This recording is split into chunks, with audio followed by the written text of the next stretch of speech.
Hi, Dr. Webb. The article that we read for this week was primarily about different forms of technology and how that can be used in the classroom.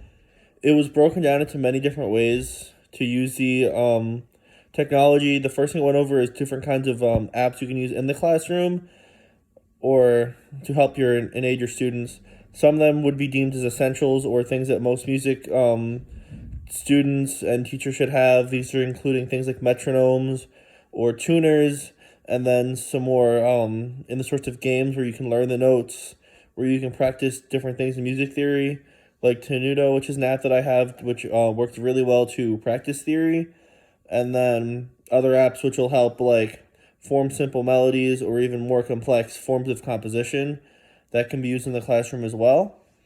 And then there's also many other online resources. There are some more classroom oriented and organizational things that you can use for the classroom, like Google Classroom or Flip Classroom. These things help students become aware of their assignments that they need to turn in, or you can use to send message to the students. When I was going over some of the assignments, not assignments, but some of the websites, I clicked on Flip Classroom, and that looked like a very interesting website. It discusses how students can post things, and I think something like that could actually be really useful in the classroom, where you can have students, um, like post like what they're doing. They can share their practice logs, or they can like share what they're talking about or what they want to practice or where they're focusing on. This can be used as a really good form of communication for the students to practice, and I think that if used correctly, obviously you'd have to like limit some of the things that are posted on that website because the students might get out of hand and post things that aren't related to the classroom.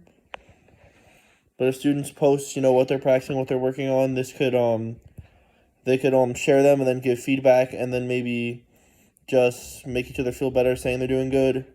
And then also this can be used as a form of way to encourage students to play, like almost a social media as it even describes it for the students in the classroom. And then obviously like Google Classroom or stuff like that to use assignments, self facilitate.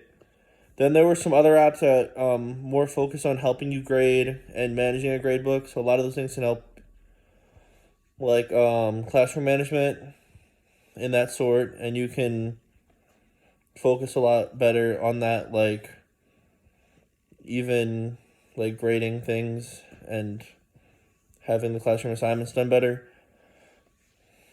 Then it goes through different technologies in the classroom that you can have, or like different equipment you can have, including keyboards and like good microphones, and talking about microphones that can be used for recording and stuff like that. So that all that stuff is very important for the classroom also.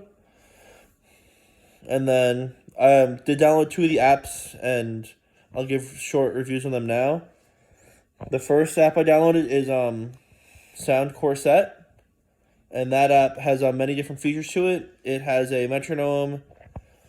It can also give you like a click track that you can use. You can also make PDFs of the music that you have on it, and it'll help you give easier page turns, including like you can properly time up how long each page should be, and then it will turn that page for you. Also, you can do recordings where you can just record audio files of your playing and then listen to them back.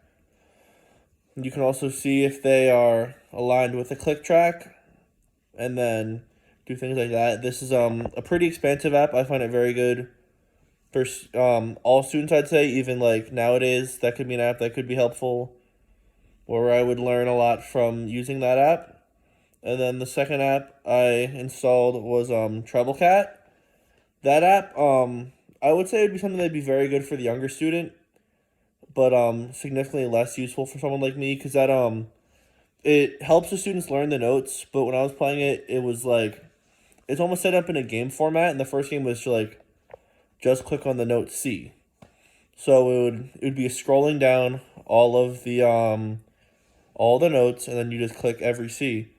This would be useful for like a younger students just learning how to like read sheet music. Unfortunately, I didn't get to the higher levels because after a few of the levels, like I understood the progression, but like I didn't honestly have the focus to go like that far into it because like that was the one downside I'd say. Like it would scroll like really really slowly with all the notes. You just click on the C, and then you'd wait for a while for the C to come, and then it'd be like a D, and you'd do the. But overall, that'd be pretty helpful for the students learning the music or learning those how to read music. But overall, I think both are useful. I think Soundcore Set's actually a very useful app for students in general.